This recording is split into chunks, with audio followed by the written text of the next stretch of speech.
nous allons partir vers l'excellence à la française. Comme dans cette émission, nous nous intéressions aux valeurs de l'artisanat français. Vous allez voir que là, mesdames, messieurs, vous connaissez cette cristallerie Vous par allez cœur. être époustouflés. Éclatant, vous allez y voir plus clair en parlant de cristallerie. C'est bien ça, Nathalie Schran, hein? Oui, alors vous grande, rappelez... grande maison. Ouais.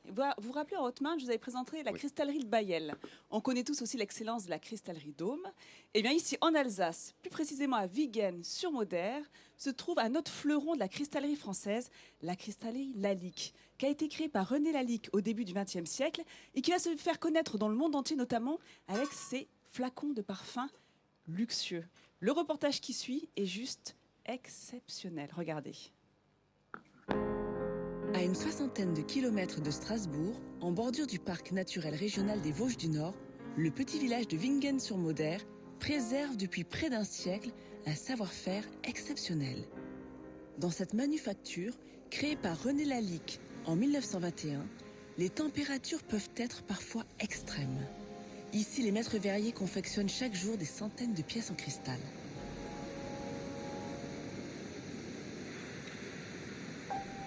Pour fabriquer ces véritables œuvres d'art, de multiples étapes sont nécessaires. Le savoir-faire est traditionnel et n'a pas changé depuis un siècle. Tout commence dans cette salle où règne une chaleur intense. Ici, le cristal en fusion flirte avec les 1400 degrés et chaque manipulation est périlleuse. À l'aide d'une canne, la matière est cueillie à même le four.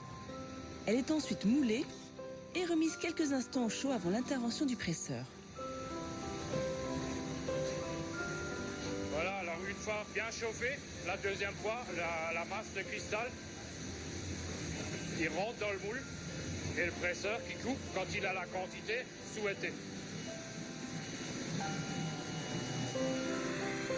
Quelques secondes suffisent pour que la matière en fusion se disperse dans le moule.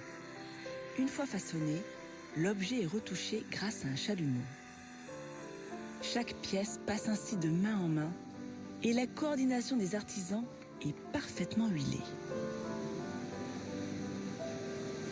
C'est un art, c'est un travail d'équipe.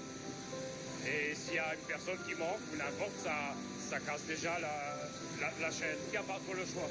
On ne peut pas être distant avec ses collègues. Sinon, on n'arrive pas à travailler correctement. Une fois refroidies, les pièces changent d'atelier. Le relais est donné aux graveurs et retoucheurs qui, tels des dentistes avec leur meule, s'attachent à éliminer le moindre petit défaut. Un véritable travail d'orfèvre. Bon, la première chose qu'on va faire, on va d'abord contrôler la pièce. Si elle a un défaut, si elle a un bouillon, des calcinures, défauts particuliers, quoi. Toujours travailler avec de l'eau, hein. Le diamant, ça se travaille avec de l'eau, hein. Surtout le cristal, faut que ça chauffe pas. Hein. Le geste est fluide. L'artisan verrier possède un sacré coup de main après 20 années d'ancienneté.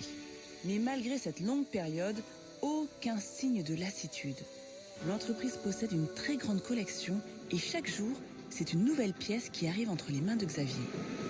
Déjà, ce qui est bien, tous les jours, on ne fait pas la même chose. Tous les jours, on a une autre pièce en main.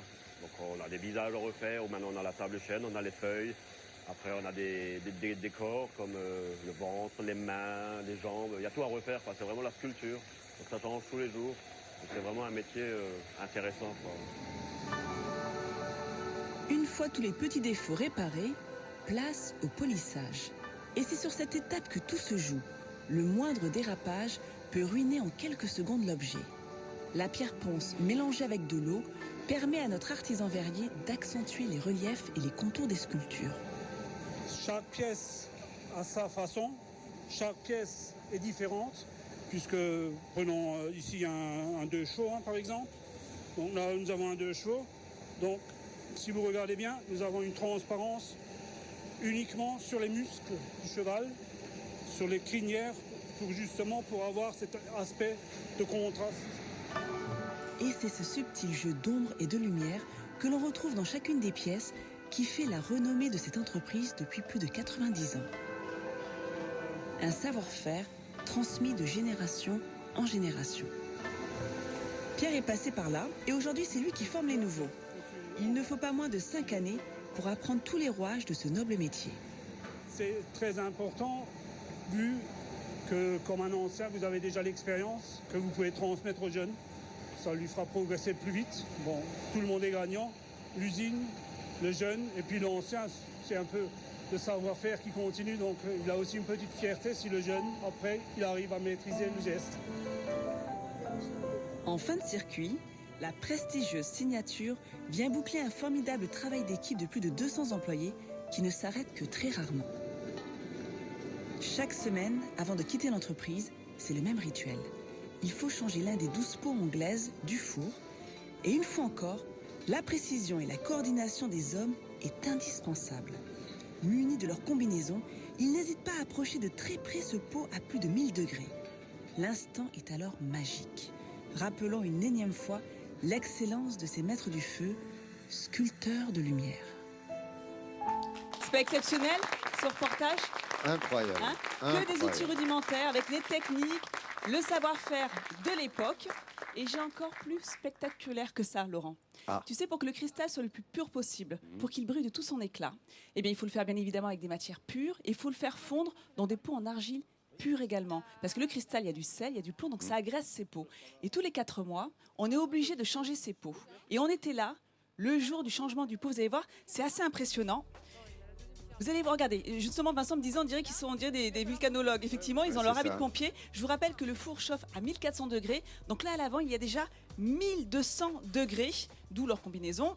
Et ils doivent se relayer même toutes les 2 minutes pour se réhydrater. Donc ce sont donc les artisans de cette entreprise, les potiers, les verriers, qui se relaient pour justement changer ce pot. C'est une opération qui doit être très rapide, en 15-20 minutes grand maximum, pour éviter que les autres pots qui sont à l'intérieur du four ne se refroidissent et bien évidemment soient abîmés par des chocs thermiques. Donc vraiment c'est 20 minutes grand maximum. Et pour atteindre le pot, il faut d'abord casser l'arcade en argile réfractaire qui est à l'avant du four. Et ensuite, on va récupérer notre pot. Et là aussi, il faut reconstruire, pendant que c'est chaud, la nouvelle arcade avec le nouveau four à l'intérieur. Et pour fabriquer ces pots, ils sont entièrement faits à la main.